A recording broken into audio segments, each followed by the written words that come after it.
Di video kali ini saya akan bercerita singkat tentang Ashabul Kahfi. Ashabul Kahfi merupakan salah satu kisah menakjubkan yang terjadi pada masa lalu sebelum zaman Nabi Muhammad SAW. Ashabul Kahfi adalah kisah 7 pemuda yang tertidur di dalam gua selama 309 tahun, di mana mereka bersembunyi di dalam gua untuk melarikan diri dari kekejaman Raja Dictyanus untuk mempertahankan keimanannya. Kisah pemuda tersebut tertera dalam Al-Quran Surat Al-Kahfi ayat 9-20. Dalam buku Kisah-Kisah dalam Surat Al-Kahfi, karya Angga Mulyana, Ashabul Kahfi terjadi pada sebuah negeri bernama Ephasus yang dipimpin oleh seorang raja bernama Raja Dictyanus yang memerintah pada 249 hingga 250 Masehi. Dalam memerintah, Raja Dictyanus sangat kejam dan menyiksa penganut-penganut Kristen. Sang raja menyembah berhala. Dia selalu memerintahkan dan memaksa seluruh rakyatnya untuk ikut menyembah berhala. Jika ada yang menentangnya, Raja Dictyanus tidak segan-segan untuk membunuhnya. Oleh karena itu, sebagian orang yang ada di negeri sana yaitu menyembah berhala. Pada suatu hari, Raja Dictyanus mendengar bahwa ada beberapa orang pemuda golongan bangsawan yang menolak menyembah berhala. Mengetahui hal itu, Raja Dictyanus memerintahkan pengawalnya untuk segera membawa pemuda-pemuda tersebut ke hadapannya. Sesampainya di istana, pemuda-pemuda tersebut ditanya mengapa mereka tidak mau menyembah berhala. Mereka menjawab, hanya mau beribadah kepada Allah Subhanahu wa Ta'ala. Sang raja kemudian menawarkan berbagai kenikmatan, harta, dan jabatan agar mereka mau meninggalkan keimanannya. Namun, mereka tetap teguh pada pendiriannya dan menolak semua tawaran raja.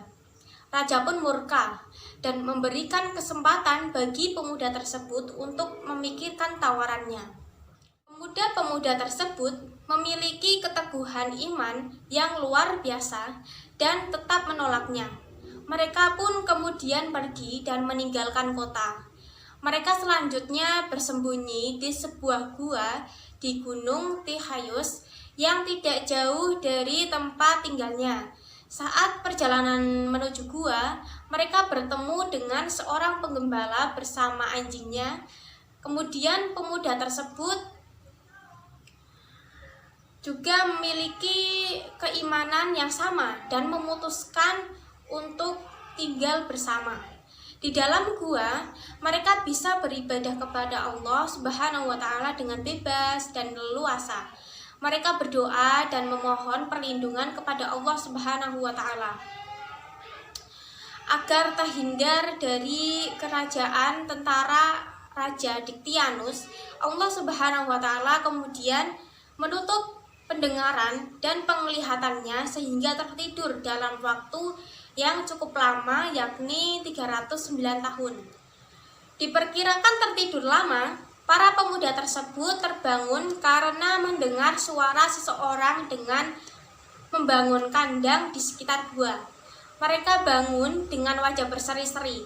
Mereka saling bertanya, berapa lama tinggal di sini? Salah satu pemuda ada yang menjawab, Tuhan lebih mengetahui berapa lama kita tinggal di sini.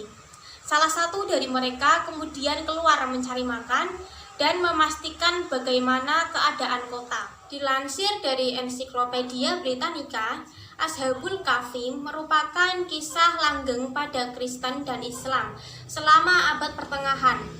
7 pemuda tersebut dibangun pada masa pemerintahan Kaisar Romawi Timur, yaitu pada tahun 408 sampai 450 Masehi. Kaisar tersentuh oleh kehadiran mereka. Tak berselang lama, kemudian 7 pemuda meninggal dan kota tersebut memerintahkan agar jenazah mereka diabadikan. Sebenarnya perkara Ashabul Kahfi ini memiliki kesamaan dengan perkara di masa yang akan datang, yaitu munculnya Dajjal, di mana puncak pemerintahan Dajjal akan mendakwahkan dirinya sebagai Tuhan dan menyuruh seluruh umat manusia untuk menyembah kepada dirinya. Karena pada waktu itu Dajjal akan menunjukkan kesaktiannya kepada manusia.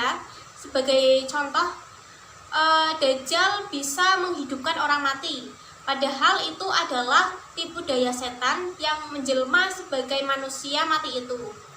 Dan pada akhirnya akan banyak umat manusia yang menyembah Dajjal, dan hanya segelintir orang yang beriman akan melarikan diri ke gunung-gunung untuk menyelamatkan diri dari fitnah Dajjal.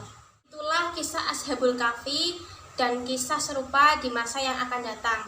Dari kisah tersebut dapat kita ambil pelajarannya agar kita selalu memperkokoh dan memperkuat akidah kita kepada Allah Subhanahu wa taala, dan selalu memohon dan meminta kepada Allah Subhanahu wa taala agar dijauhkan dari fitnah Dajjal. Cukup sekian yang bisa saya ceritakan dan sampaikan. Apabila ada kata-kata yang salah, saya mohon maaf. Wassalamualaikum warahmatullahi wabarakatuh.